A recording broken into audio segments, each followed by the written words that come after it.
ദോശക്കല്ലിങ്ങനെ ദോശ ഓരോന്നായി ചുട്ടെടുക്കുമ്പോൾ അതിലിതുപോലെ തന്നെ ഒരു ഹോൾസ് ഇങ്ങനെ വന്നുകൊണ്ടിരിക്കുമ്പോൾ നമുക്ക് നല്ലൊരു ഒരനുഭൂതിയാണല്ലേ. അതേപോലെ ഇതുപോലെ ഇങ്ങനെ മറിച്ചിടുമ്പോൾ പറ്റിപ്പിടിക്കുന്നത് ഒരനുഭൂതി തന്നെയാണ്. എന്നാലും ഞാൻ പറഞ്ഞു വന്നത് ഈ ഒരു ദോശയുടെ റെസിപ്പി എന്ന് വെച്ചാൽ എടുത്തിട്ടുണ്ടായിരുന്നു, പക്ഷെങ്കിൽ ആ ഒരു വീഡിയോ ഓൺ ചെയ്യാൻ മറന്നു പോയിട്ടാണ് ഞാനത് പിന്നെ നോക്കുമ്പോൾ വീഡിയോ എടുത്തിട്ടില്ലായിരുന്നു. അതാണ് ഞാൻ പറഞ്ഞു തരാം.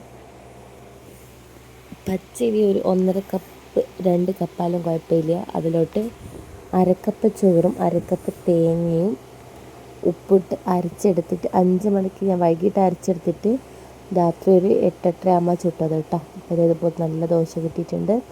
അപ്പോൾ നന്നായി അരച്ച് പിന്നെ അരച്ചതിന് ശേഷം കൈ വെച്ച് നന്നായിട്ടൊന്ന് ഇളക്കി കൊടുത്തതിന് ശേഷം മൂടി വെച്ചു. അപ്പം നല്ല മുരുമുര എന്നുള്ള ദോശ നമുക്ക് വീട്ടിൽ തന്നെ സിമ്പിളായിട്ട് തയ്യാറാക്കാം. ഈസ്റ്റോ വേറൊന്നും ചേർക്കണ്ട. അപ്പോൾ സബ്സ്ക്രൈബ് ചെയ്യാതെ കാണുന്ന കൂട്ടുകാരുണ്ടെങ്കിൽ ഒന്ന് സബ്സ്ക്രൈബ് സപ്പോർട്ട് ചെയ്യണേ. Thank you.